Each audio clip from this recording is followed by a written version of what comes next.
रात के उस हादसे के बाद राजेश की हालत बिगड़ गई थी।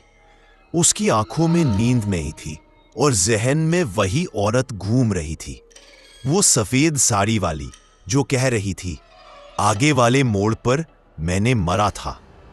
राजेश ने सोचा कि यह सब उसका वहम है, पर डर किसी परछाई की तरह पीछे लगा रहा। 3 दिन बाद उसने ट्रक दोबारा निकाला। मालिक ने कहा, राजेश, वही पुराना रूट लेना, पहले पहुंचना है। राजेश घबरा गया। साहब, क्या कोई और रास्ता नहीं? मगर मजबूरी थी, उसे जाना पड़ा। शाम ढल रही थी। ट्रक फिर उसी सुनसान हाईवे पर था। कोहरा धीरे धीरे सड़क को निगल रहा था। राजेश के हाथ कांप रहे थे। तभी सामने एक पुराना ढाबा दिखा। वो रुका और चाय मांगी। बूढ़ा ढाबे वाला घूरता हुआ बोला, बेटा, तू इस रास्ते से क्यों जा रहा है? यहां रात को कोई नहीं जाता। राजेश ने कहा, मैंने कुछ देखा था।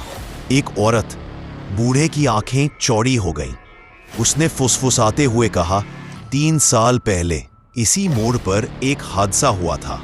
एक औरत, सीमा, अपने पति के साथ झगड़कर इस रोड पर निकल पड़ी।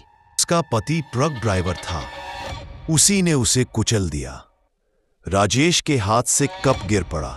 बूढ़े ने आगे कहा, तब से वो औरत हर उस ड्राइवर के सामने आती है जो उसके जैसी ट्रक चलाता है। राजेश ने जल्दी से बाहर देखा। वो वही ट्रक था, वही नंबर, वही मॉडल जिसमें सीमा की मौत हुई थी। दिल की धड़कनें तेज हो गई। वो ढाबा छोड़कर भागा, लेकिन जैसे ही ट्रक उस मोड़ के पास पहुंचा, इंजन अपने आप बंद हो गया। कोहरे में वही औरत सामने खड़ी थी। सफेद साड़ी हवा में उड़ रही थी और उसकी आंखें आग की तरह जल रही थी।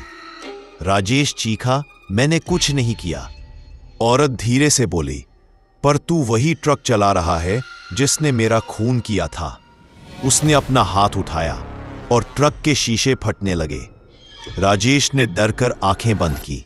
जब खोली तो औरत गायब थी, पर पीछे की सीट पर खून से लिखा था, अब मेरी बारी है। क्या सच में सीमा की आत्मा बदला लेने लौटी है? और राजेश का क्या होगा अब? जानिए अगले भाग में। भाग 3, हाईवे का आखिरी मोड़।